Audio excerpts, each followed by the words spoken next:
I had always noticed that Lily was different.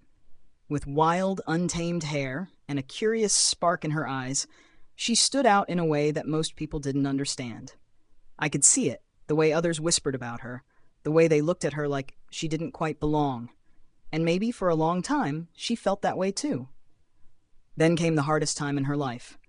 Her family was struggling, money was tight, and the weight of it all pressed down on her shoulders. At school, things weren't any better. The other kids teased her, called her strange, made her feel like an outsider. No matter where she turned, it felt like the world was telling her she didn't fit in. But Lily, she never gave up. I watched as she refused to let her hardships define her.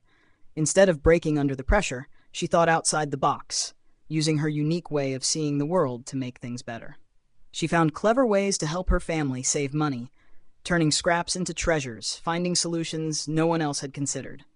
She didn't stop there.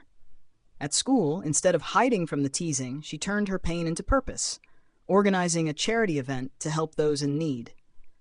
And little by little, everything changed. The kids who once laughed at her started to admire her.